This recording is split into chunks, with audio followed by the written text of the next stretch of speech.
Physics, how's it going? So we are going to work on worksheet number 4 here. This time we're talking about, again, refraction, but this time we're going to critical angles, which ones refract the most. So question 1 here just specifies, or just wants to remind you that shorter wavelengths refract more. They'll bend more from where they were going before. So that's the key here. You want to know that shorter wavelengths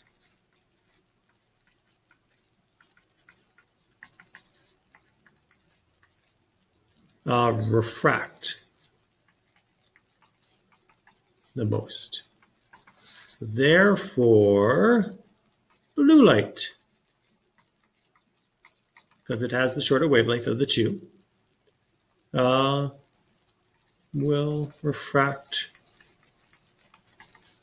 with the, or to a greater, sorry, not with a, I'm just going to use the wording that we have here, to a greater extent. Okay, determine the refracted angle of yellow light traveling from diamond into water. Okay, so that means that's my normal line. I wouldn't draw it that way. This is my surface here. I've got my normal line here. I got my beam of light coming in at 40 degrees here. There's 40 degrees. Let's label the top 1 and the bottom 2. It's coming from diamond. So diamond's on the top here, and water is on the bottom. Okay, so because it's going into something a little bit less dense, it's probably going to bend away from the normal. I'm looking for that angle there. Okay, so let's figure this out. What do we need to know here? So we want to find sine theta 2. I'm just going to call that theta 2. We know sine theta 1. So we know the number there. 2's number is going to be on the bottom here. And 1's number is on the top here. So it's going to, so they're kind of backwards from each other. So this is like a n1 over n2. So we're going to solve for sine theta 2. So that's going to be sine 40 times 2.42 divided by 1.33. And I get 1.169 dot, dot, dot, dot.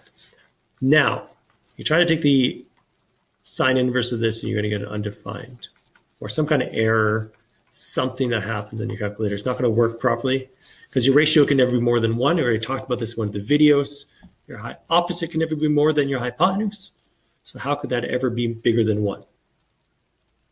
Okay, so what's the refracted angle? There is none. There is no refraction.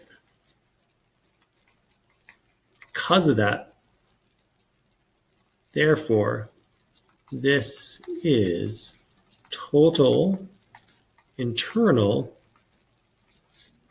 reflection. So all the light is going to reflect back on it since there's no reflection, or refraction, sorry. Okay, so it's going to ask me another question here. So obviously the 40 exceeds the critical angle. So what is the critical angle of a water diamond barrier? So they want to figure out what this angle up here has to be. So obviously 40 degrees doesn't work. What we want is we want this angle out here. To find this, we want this angle to be 90 degrees. And we have all the same numbers we had before.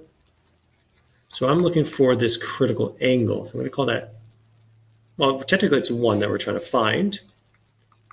Sine theta 2, and then I'll put that here. I got n2 over n1. So let's put in some of the stuff that we know. So this, I'm just going to change the 1 to a sine critical angle here. This refracted angle, to find that critical angle, you always make the refracted angle equal to 90. This is going to be 1.3. Nope, that's the wrong one for that one. And 2 is the 2.42, and 3 is 1.33. No, is that right?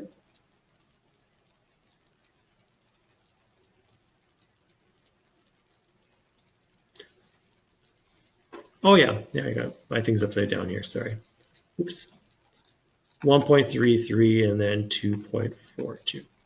Okay, I'm gonna rearrange that because otherwise it wouldn't have worked. That's not bad. So sine 90 is 1, so I'm just going to go 1.33 divided by 2.42, and then take the sine inverse. So I get the critical angle.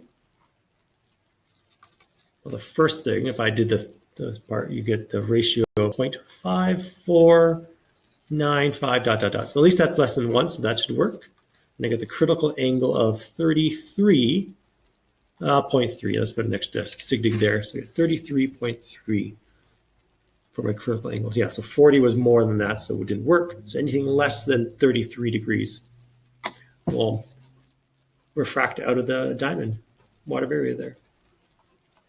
Cool. Okay, I'll see you in the next video.